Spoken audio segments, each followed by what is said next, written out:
Hi, I'm Eddie Lovett, and I watch CultureShare and Caribbean music every chance I get. Eddie, I'd like to describe you as a reggae crooner, one who goes straight to the hearts of the ladies like a dagger with pure love. You put it quite nice. I never heard it that way before.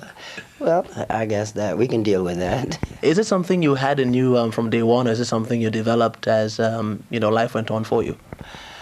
I don't think it was something that I had in me from the beginning. I started out with gospel music as a youth at 9 years old. And after that, after college and things, I put a group together. And 68, 69 going on, we went to Jamaica. From where? From Miami. From Miami. So I was born in Georgia. Okay. And we went down with Federal Records at that time, and we put together a label called Study Records with the first album, which was To Experience, Little Bluebird. It was my first biggest hit. Went number 32 on Billboard in the top 100. So, and since then I've been doing it. So You were from Georgia, then you went down to Miami, and then Jamaica. What influenced you, or who influenced you to get into reggae music? Well, out of high school, I had a group called Eddie in the Tropics. We were playing on Miami Beach around poolside, for tips and things, and just to keep the band going and keep them together. And our producer, Luther Dixon, which is the guy that wrote 100 Pounds of Clay, Soldier Boy, and tunes like that, you remember from a while back. And he talked to me about going to Jamaica. He invited me and said, well, let's stay there for a few weeks and see if you like, what's happening, So I went down, and we stayed there. I met Bob Marley. I met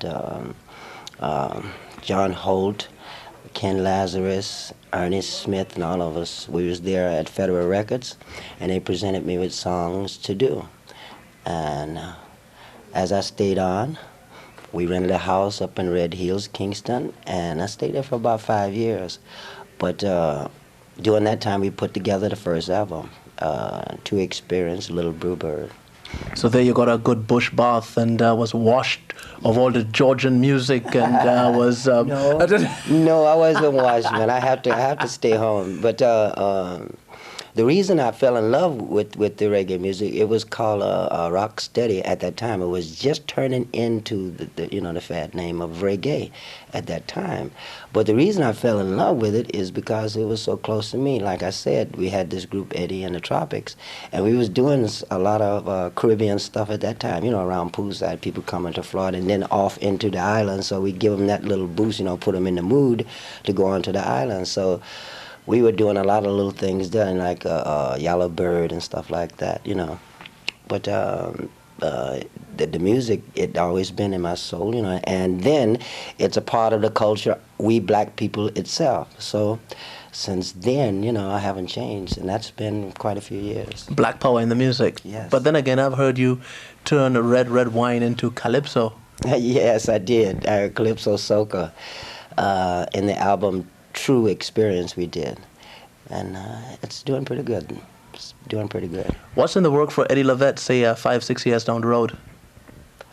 Well, I'm looking at producing younger people, But I'm still going to be doing my thing, but I have some young people in Miami that I'm working with, and I love working with them, try to share with them some of the things that I've learned, and try to keep it going strong, because we all need guidance, Somebody gave it to me, so I passed the baton to another one, per se. Eddie, let me say thank you very much. It was a pleasure chatting with you. My pleasure, man. Nice seeing you again. Yes. Since '86, right? Right, yes. So one love. My pleasure, brother. Thank you.